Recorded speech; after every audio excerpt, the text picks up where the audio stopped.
É o tipo de pergunta que te tira o sono à noite. Já foi tema de incontáveis redações de Filosofia 101 e é impossível provar de uma forma ou de outra.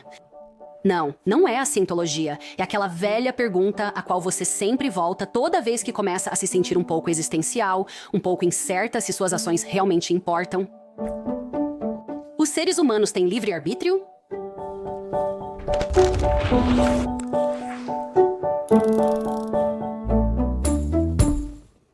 Acho que preciso reformular nossa pergunta, pois me interessa saber a visão judaica sobre o livre-arbítrio humano.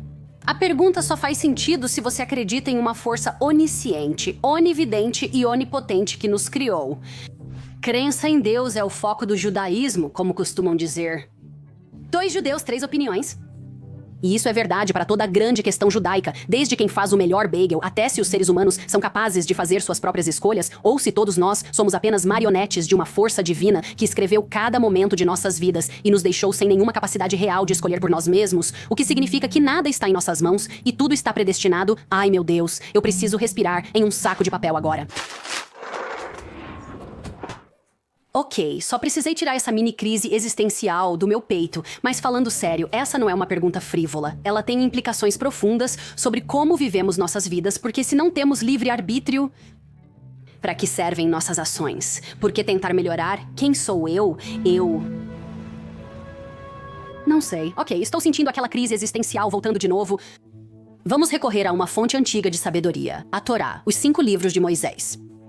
Um dos pilares do nosso sistema religioso, no primeiro capítulo, Deus cria os humanos à sua imagem e, presumivelmente, com livre-arbítrio, certo? Então isso quer dizer que nós também temos, caso encerrado, crise existencial resolvida? Ainda não. Sejamos honestas, fomos feitas à imagem de Deus, mas os humanos não são exatamente como Ele. Já viu a humanidade ultimamente? Você já leu a Torá, porque é basicamente uma história atrás da outra de humanos fazendo coisas realmente ruins uns com os outros. Tipo, sei lá, tão perversos que Deus destrói o mundo e quase toda a humanidade. Ou deixa eu ver. Sim, venderam o irmão como escravo por inveja do casaco dele. Humanos estragando a vida alheia desde antes da história. Parece certo. Mas por trás de toda essa manipulação e violência está a escolha.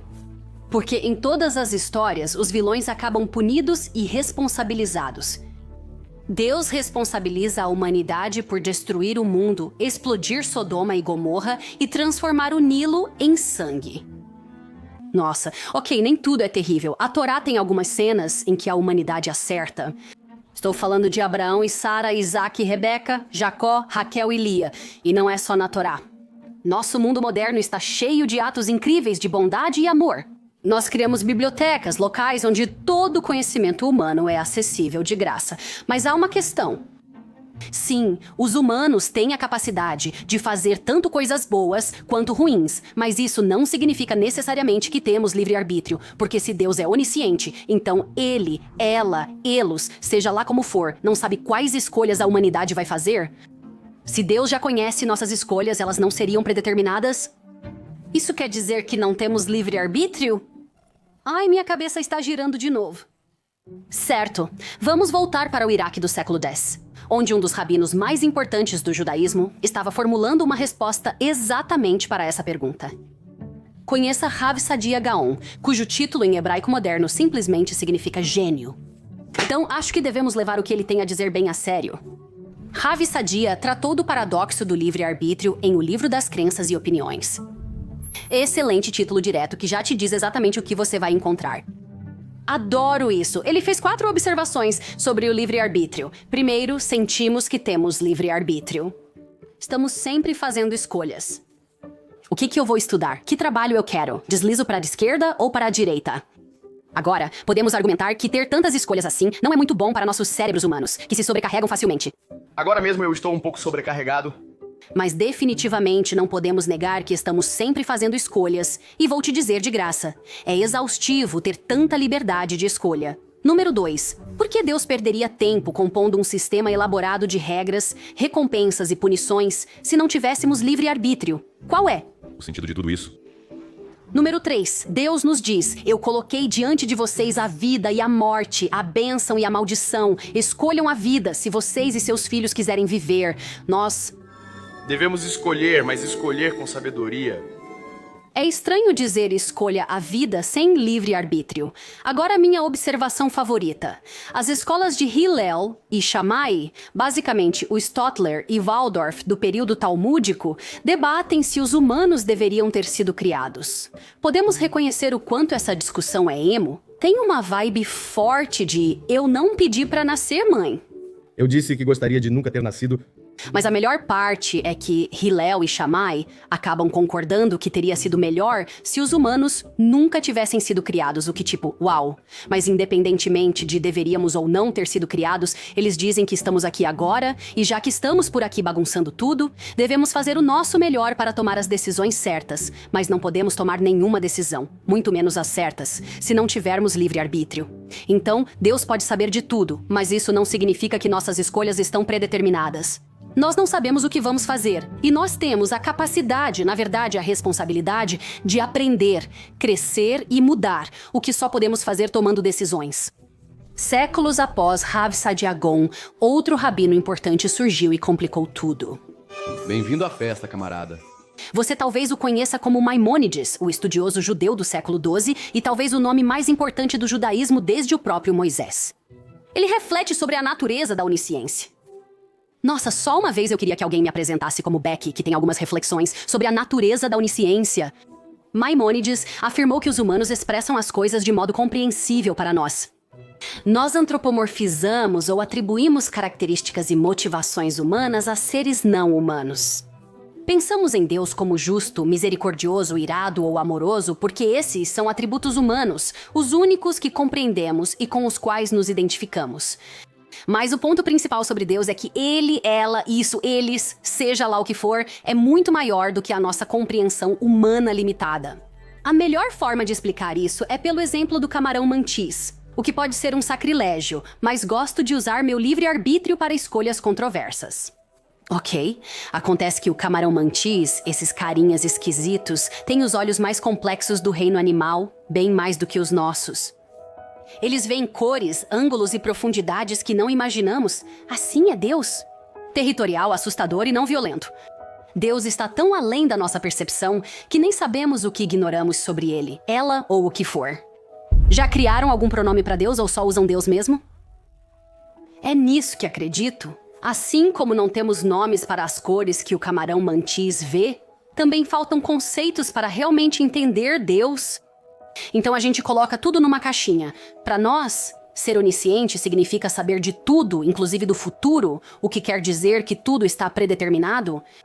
Mas para Deus, a onisciência deve significar algo totalmente diferente, algo que não conseguimos explicar com palavras ou conceitos. É assim que Maimônides resolve toda essa questão do livre-arbítrio. Ele basicamente diz que estamos usando conceitos e categorias inadequados para definir o que Deus sabe ou não sabe. Mas todo o nosso conceito de conhecimento é humano. E Deus transcende tudo isso. Incrível. Pronto, resolvemos. Hillel, Shammai e Rav Sadia Gaon. Temos o lendário Maimônides, o incrível Maimônides, do lado de que sim, os humanos têm livre-arbítrio. A analogia do camarão mantis é, na minha opinião, a coisa mais inteligente que já disse. Caso encerrado. Não tão rápido. Porque se tem uma coisa que os judeus amam, é uma opinião divergente. A inconformista de hoje é Rav Hasdai Crescas, filósofa espanhola do século XIV e líder judaica em Aragão, com opiniões polêmicas sobre o tema. Então vamos ouvi-lo. Rav Crescas diz que os humanos têm a ilusão do livre-arbítrio. Achamos que estamos fazendo escolhas, mesmo quando não estamos. E isso não é algo ruim, é exatamente assim que Deus quer que nos sintamos. É por isso que Deus nos deu todos esses mandamentos, consequências, regras, recompensas e tudo mais. Mas na realidade, não estamos realmente fazendo escolhas. Tudo o que fazemos já foi preordenado. Rav Crescos é determinista. Ele acredita que, na verdade, não fazemos escolhas. Elas são inevitáveis e não porque Deus sabe o que faremos. São as circunstâncias da nossa vida. Rav Crescos observa que nossas circunstâncias, inteligência, ambiente e visão de mundo nos condicionam a escolhas inevitáveis. Achamos que escolhemos entre opções. Na verdade, toda a nossa vida nos preparou para as escolhas que fazemos. Nunca pudemos escolher diferente, o que me assusta. Acho que não gosto disso. E a recompensa e punição? Se nossas escolhas já estão destinadas, como Deus pode nos recompensar ou punir? Ravi Kreskus redefine recompensa e punição como meras consequências. Colocar o dedo na chama queima é consequência, não punição. Você segue a lei judaica e merece as consequências, seja nesta vida ou na próxima. Segundo Kreskus, só não é predeterminado se você teme ou ama a Deus. Isso depende de você. É meio louco dizer isso, pois o que você sente por Deus não vem de como você cresceu, das suas circunstâncias ou da sua mãe. Não de acordo com Ravi Kreskus, o que eu acho absolutamente louco. Sério, se eu pudesse convidar qualquer pessoa para jantar, seria esse cara. Já discutimos bastante os rabinos antigos e medievais, então resolvi analisar uma fonte mais moderna, o rabino Joseph Soloveitchik, também chamado de Rav. 500 anos depois que Rav Kreskus registrou seus pensamentos sobre o nosso livre-arbítrio, ou a falta dele, Rav Soloveitchik respondeu a ele. Ele não discorda, apenas une escolas de pensamento diferentes. Ele diz que temos dois modelos para pensar sobre o livre-arbítrio. Um é determinista, como Rav Kreskus. Você está destinado para o bem ou mal às escolhas que faz. Você é um objeto na sua própria vida, seguindo pelo caminho que foi traçado para você. O Rav chama esse modelo de destino. Mas ele afirma haver uma alternativa chamada destino. Nesse modelo, humanos têm livre-arbítrio. Nós fazemos escolhas, nós controlamos o que fazemos. Aqui fica interessante. Algumas pessoas, diz o Rav, nunca deixam o modelo do destino. Elas fazem o que é previsível, inevitável e para o que foram condicionadas. Elas são participantes passivas de suas próprias vidas. Mas outras escolhem o destino.